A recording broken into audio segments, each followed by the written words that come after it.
Hi, I'm Michael Killen. Santa Clara County in California is synonymous with Silicon Valley, and Silicon Valley is committed to doing things that help transform the state of California from an old economy to a new economy that thrives on green energy innovation. And I have invited the head of Santa Clara County's Office of Sustainability to come on this program, and she is going to help you understand what the county is doing to try to help make this transformation in the state of California. She is Demetra McBride. How are you?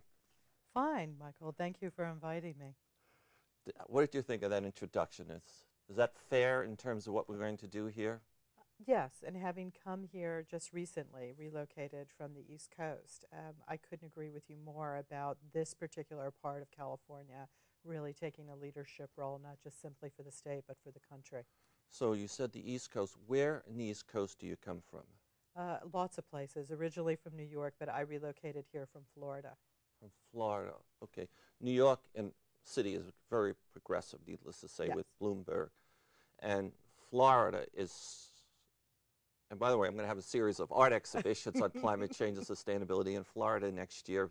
Florida is, I can say it, somewhat backwards when it comes to environmental sustainable issues. Am I being fair? Uh, I have enormous amounts of respect for the people that I worked with there, and they were committed just like the people are here. I think as a state, there's a different philosophy, and unfortunately, I think issues of climate change and sustainability, which tend to be social, scientific, really break across ideological lines, and that's the filter through which people assimilate them. So it becomes a little bit more difficult there because there is a resistance that's based on philosophy and not on fact.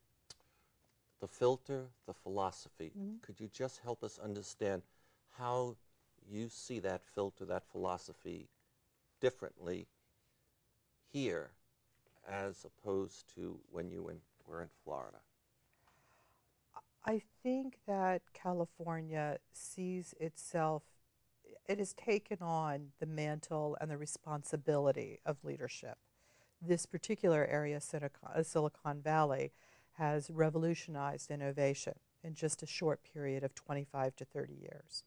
So when you combine that creativity, that sense of duty, and put it together with the mechanics and the extraordinary intellect of innovation, I think that's a special alchemy that maybe Florida, by comparison, isn't as backward. It's just that this unique combination, this synergy, really exists so rarely in one place. So we are a model possibly for the rest of the nation, or one model. Yes. Okay, so you head an extremely important department. And I was just wondering, you must have goals. Could you tell me three of the most important goals that you and your department are working with respect to, I would say, developing sustainability practices or helping prepare the county for climate change? With something like the Office of Sustainability, which was just formally organized by the County of Santa Clara last year in October, it really starts with approach. Sustainability really is a process as much as it is fact and policy. So our three goals, the crisp distillation of those goals, are to, number one, integrate sustainability principles and philosophy and coordination throughout all the interdepartmental relationships within the county itself. The county government itself. Yes, the county Okay. government itself, sorry. And then the second goal, it's almost like three growing consecutive circles. The second goal is to be more dynamic in partnerships and collaborations between the county and the cities on sustainability and climate action programs, projects, and initiatives.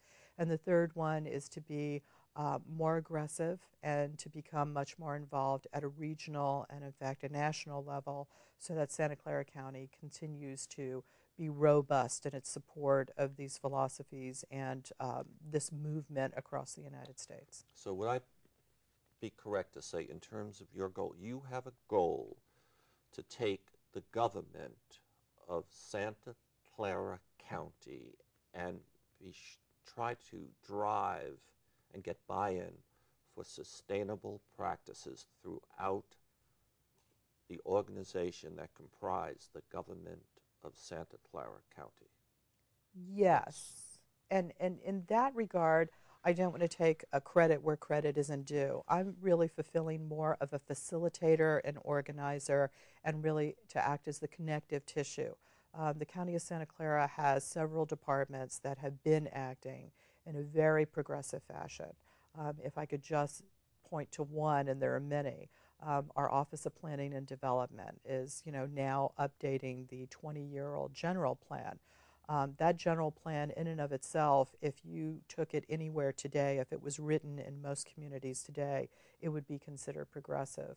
But they're doing a public health chapter to that plan that crosses equity lines, that crosses recreational lines, and not just land use planning and transportation. So that department in and of itself really went out ahead of the pack. So I'm acting as I said, a facilitator. So that kind of aggressiveness, that kind of commitment, that kind of passion really imbues itself throughout the whole organization. So you're telling me before you got there, the county already had a plan. Is that right? The general plan, which comes, those are plans that, that cities and counties are required to do every 20 years or so. And they have conventionally and historically been plans about land use change and transportation planning. They've really focused and been restricted to development. But the development plan, that general plan of Santa Clara County, is progressive, and it's 20 years old, and it's only getting better. Okay. On this plan, you used the term land use. So Yes. would I be correct to say in this plan there's advice, there's policies to try to limit urban sprawl, to try to concentrate development, have it go up as opposed to going out, to try to minimize the amount of driving? Is that what's in this plan? Yes, that and more. Those are some of the core principles of the plan. And they are consistent, of course, with the state's regulation, SB 375, which is, again, California, being ahead of the pack, took it upon itself at a state level to say that is going to be the approach to development statewide. So help me understand something. So you said you're a facilitator. Yes. In the county. So we have this plan which helps to be a guideline for you. So do you go to the planning department that's giving out permits and try to make sure they recognize what's in the plan and that they try to keep sprawl from not going further south into Coyote Valley? What do you interact with these departments? Yes, but we have what I think is a really useful organization. We call it the Sustainability Executive Council. So rather than me going out to every single department and compartmentalize my conversation with each department, we meet collectively as a team.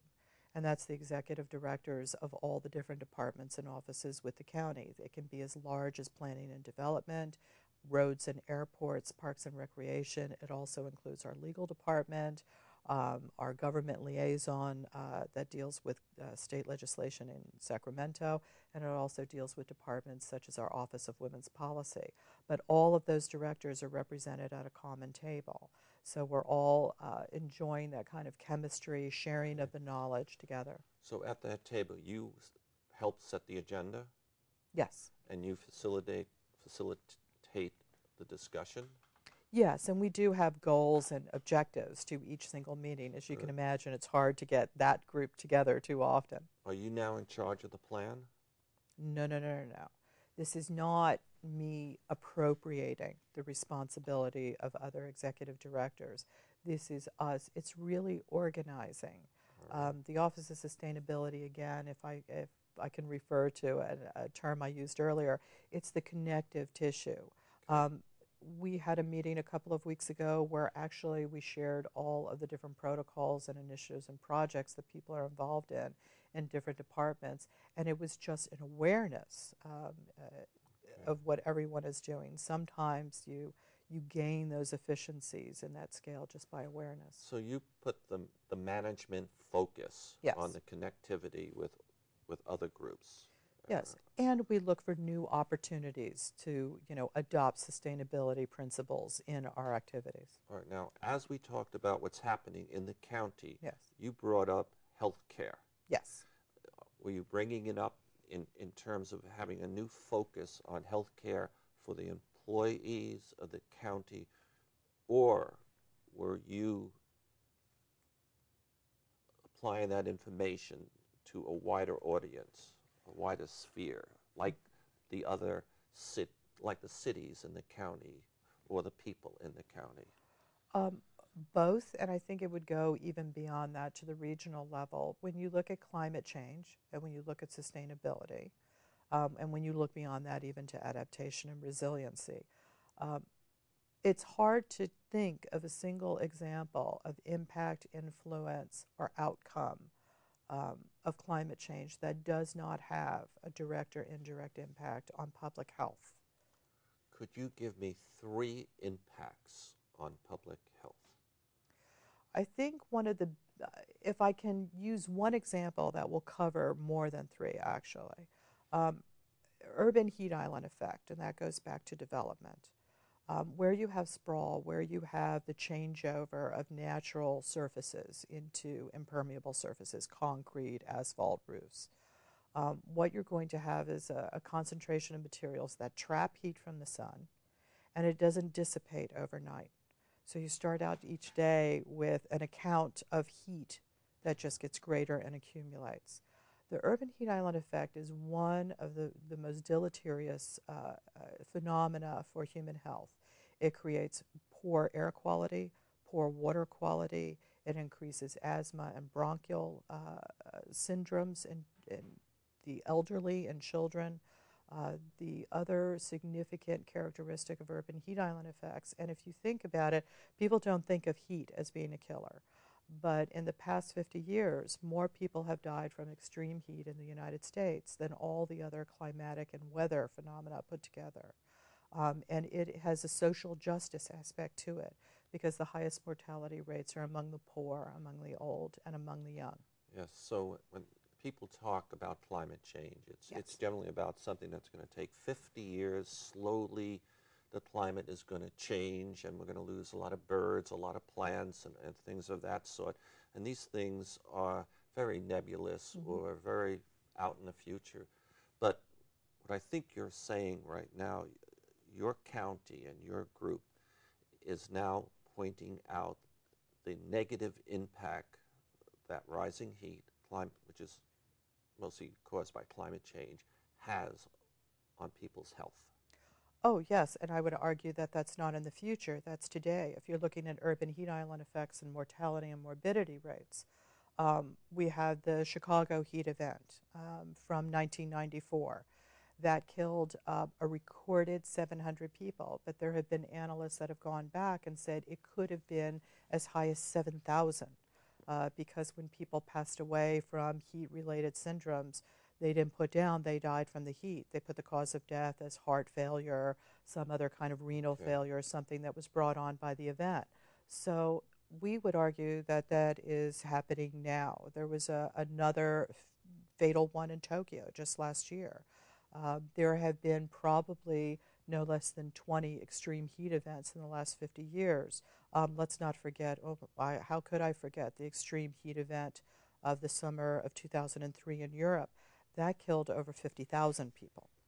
Okay. So that is not only current, but that's also happening in the most developed areas of the globe. Okay, so I think so far you've given us an idea about your goal for what you're trying to do with the county, the government aspect. Yes. And one aspect is to further develop or extend knowledge about the impact of heat on people's health, for those who work for the county, but then also the people who live in this county.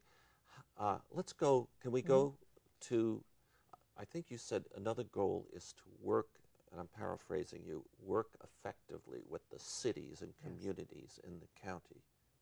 Is that right? Yes. We all have certain mandatory activities and goals that we have to reach. Those are mandated through state laws like the state's climate action, AB 32 legislation, and also more recently SB 375, which is the Sustainable Community Strategy legislation. So there are certain goals and benchmarks that all local governments have to meet. Then there are also innovative or progressive in service to, and governance of the community. So those are discretionary goals. Right now, with the persistent economy, that's challenging everyone, and cuts, consistent, persistent cuts in our resources and our staff. We don't want to let go of the ambition. We don't want to let go of the benchmarks that we set for serving this community in the highest and best fashion possible. So when you start aggregating with the cities, we're able to do things collectively to meet both those discretionary and mandatory goals at a cheaper and more efficient rate.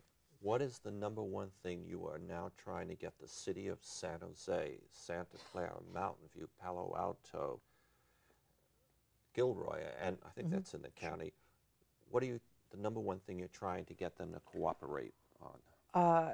And it's not trying. Again, I don't want to misstate. Right now, we're all in a collective discussion about, under state law, we have to have an update of our 2005 greenhouse gas inventories. So we're talking about collectively going into that update, doing it for both our government operations and for the community. If we all go into it together, it's a good example of a way that all of us together can aggregate and get a cheaper rate for those services, and to move beyond that to stabilize our climate change plans. Okay, are the cities cooperating? Absolutely, and in fact, you actually hail from an extremely progressive one as well. Palo Alto, Mountain View, Sunnyvale, Cupertino, Morgan Hill. There are 15 cities in Santa Clara County, and a number of them are enormously progressive. Okay. I know where I come from, we are progressive, okay. But San Jose accounts, I estimate, for more than 50% of the population of the county. Yes. Are they cooperating? Yes, absolutely. We have strong relationships with their sustainability office, with their energy office. We coordinate and collaborate on a lot of initiatives. The city is large and it has a lot of resources, but it also has a wonderful green vision plan that we're working with the different units under that. So yes, I don't want to misrepresent, or certainly don't want to suggest that there's difficulty in getting everyone. I think it's just a new way of doing business. Okay. So we got a feeling for what you do and what the county does just within itself, and we now have a feeling for what the county is trying to facilitate and help the cities, okay? And I think you also said you had a goal for working on a more regional basis. Yes. Maybe you could explain what you meant by that. The Office of Sustainability has become, in the last 6 months, very active in ongoing initiatives under the Joint Policy Committee. Bruce Riordan has put together an exceptional group for developing a resiliency plan that encompasses the entire San Francisco Bay Area. Resiliency is a word that's usually used when something adverse hits, and we have to have the ability to spring back. Is that how you're using, and your group is using resiliency? In this particular aspect, resiliency is looking at climate change of, yes, we are progressive and we're thinking ahead of the curve, but even at that rate There are going to be certain impacts of climate change that are going to be inevitable because turning the ship is turning a battle carrier. It's not turning a speedboat. So preemption and avoidance, conservation are all very effective policies. But for this unavoidable impact, the prudent group is also looking at resiliency. And Bruce is an excellent example of that. Okay, and the county, on a regional basis, this is the Association of Bay Area Governments? Is that the group you're referring to? No, this is a separate group, but yes, we are involved in the ABAG, the Association of Bay Area Governments Energy Upgrade California. It's an association of 9 counties, so we're working with that. We're also working on a state level with the Local Government Sustainable Energy Coalition. We're working on a national level as an active participant very proactive participant in the Urban Sustainability Directors Network, which is a national organization. So it's been tiring, exhausting, exhilarating, and inspiring. So your job is complex. You have to think about the needs of the government of the county itself, and then you have to think about the needs of the cities of the county, and then at the same time you have to think about how you can cooperate and work with other counties. Would that be correct? Yes. And to bring all those great ideas and great synergies and great partnerships and collaborations, and also to balance interests and priorities. I mean, the sustainability doesn't work if there is no balanced approach. So that is definitely taking into account all those interests. Now, I certainly don't do what you do, but I can tell this is a complex undertaking for you or anyone. Mm-hmm. What in your background qualifies you to be able to juggle and manage, persuade, and help all these different groups discover what they should be doing? I think a lot of us have had prior careers, and mine was in producing complex, very costly projects that had several different departments working in an interdependent fashion. So I think I'm just hot-wired for balancing a number of different departments, a number of different budgets, a number of different goals and objectives. So I think I'm just suited towards that just by nature. Okay, and I know you have to outreach to Mm-hmm. a lot of different constituencies, okay? And I am pleased that you have outreached to me and have taken some of my climate change and my sustainability paintings, and you have put them in the premier place in the breezeway of your twin 13-story building on Heading Street in San Jose. And I'd like to just show a few of those paintings that... Please do. Yes. I enjoy looking at them. And that's, I think, sustainability for the great-grandchildren. I may forget sometime. And how's the reaction to people to having something like this in your lobby? People have actually reacted. I won't say that I'm a seer, but exactly as I predicted they would, because you have to, sustainability and climate change action has to be undertaken on a community-wide basis. It has to be the culture and philosophy of your entire community for it to be successful over the long term.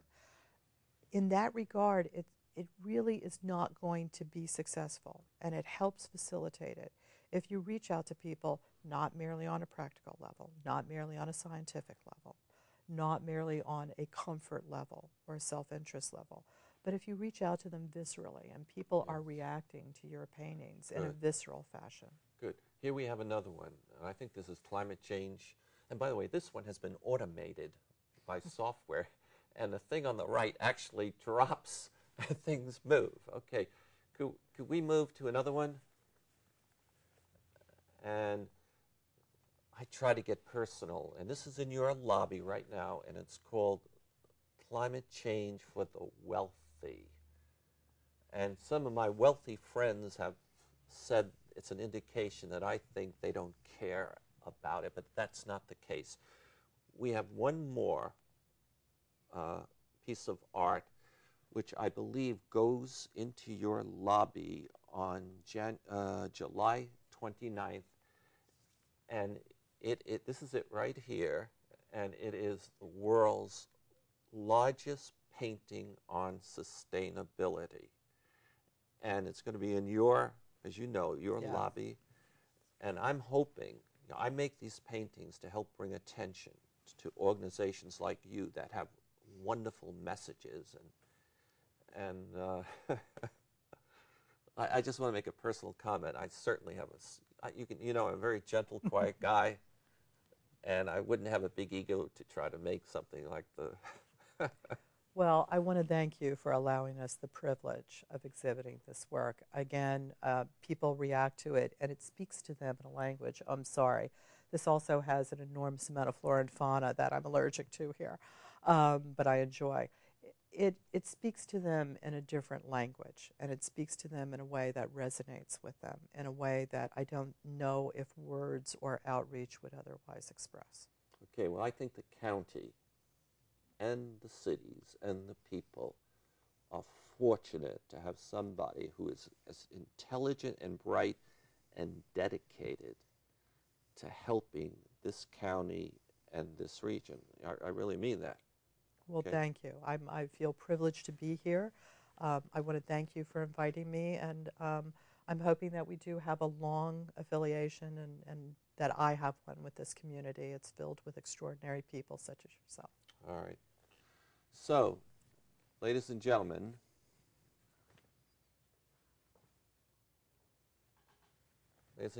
I'm Michael Killen, and my guest has been Demetra McBride, and she is the head of sustainability for the county of Santa Clara. And again, that's a county synonymous with Silicon Valley. And she has 3 important goals. One, to help facilitate good sustainability practices throughout her organization, and to work closely in outreach with all the major and minor cities in this great county to help them also develop effective sustainability and climate change mitigation strategies. And finally, she has this very difficult task of working with other counties. Thank you.